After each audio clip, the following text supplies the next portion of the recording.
In recent times, the adventure tourer trend has started to gather a lot of steam, with riders finally starting to grasp the practicality and versatility of this genre of motorcycles for a variety of landscapes and terrain. We get our hands on the behemoth that is the Tiger 1200 Explorer XC Cross Country. Now, this is a motorcycle that has been around since 2014. We miss out on the updated 2016 version, and the 2017 version isn't here yet. So it may seem a bit under-equipped in terms of features and electronics. But how well does it do what it's supposed to do best? Let's face it, the Tiger Explorer is certainly not the prettiest motorcycle out there. Its menacing front facade with those large, dual headlights exudes a sense of purpose that an adventure motorcycle should.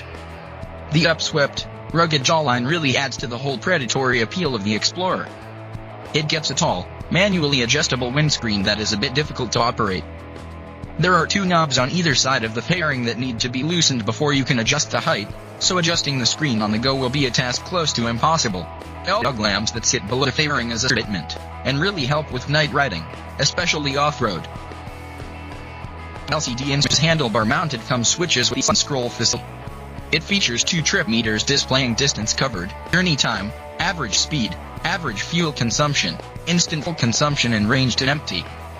Although, navigating through this menu is a bit of a complicated affair and can only be done at a standstill. The aggressive radiator shrouds then flow into an angular well-chiseled 20-liter tank. The seat on Explorer is nice and comfortable and should do well in placating its rider when covering massive distances. It is 2-stage adjustable from 837mm to 857mm via an easy-to-use system that involves sliding the front seat off and slotting it into one of the 2 available grooves. Although still on the taller side, for a large adventure motorcycle, this is a rather inviting seat height, and moving the motorcycle during parking drills shouldn't be too much of an issue. The pillion seat is a well-cushioned wide one, which should also be rather comfortable, should you choose to take a pillion along. The upswept silencer on the Explorer is absolutely humongous, which could have been the broadsword of a giant in another universe. It gets a simple, sort of a rectangular shape, devoid of any drama. While viewing the profile of the Explorer, the silencer is swept at an angle that is parallel to the bottom of the subframe that lends a sort of flow into the minimalistic tail end. This houses nice, thick grab rails and culminates in just a vertical, twin-strip LED tail light.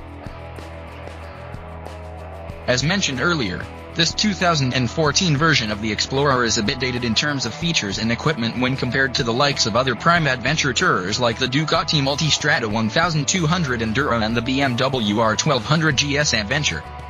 If you are not a big fan of electronic nannies, this could definitely work in your favor. You do get a 3-stage traction control, off, 1 and 2, and switchable ABS, but that's about it. It misses out on more advanced electronics like power modes, a TFT screen and electronically adjustable suspension. The Explorer comes equipped with KYB 46mm inverted forks with manually adjustable spring preload at the front, and a KYB monoshock with manually adjustable preload and rebound dampening. It also gets ultra-durable spoked wheels, where the steel spokes sit on a rail on the aluminium rim, instead of on the rim itself. This allows for the bike to get tubeless tires. It rides on a 19-inch wheel at the front and a 17-inch one at the rear. The heart and soul of this Tiger, however, is its motor. The fuel-injected 1,213 cubic centimeters engine has double overhead cams, with an inline triple-cylinder layout and ride-by-wire throttle.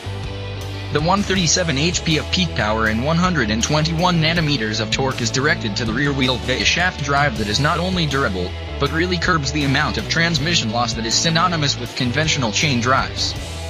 This results in an extremely sharp throttle response that's great for the road.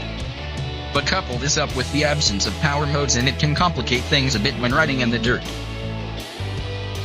It gets dual 305mm discs at the front and a 282mm one at the rear. The brakes feel strong and the ABS kicks in cleanly and doesn't give you the sort of jerks that are associated with ABS systems.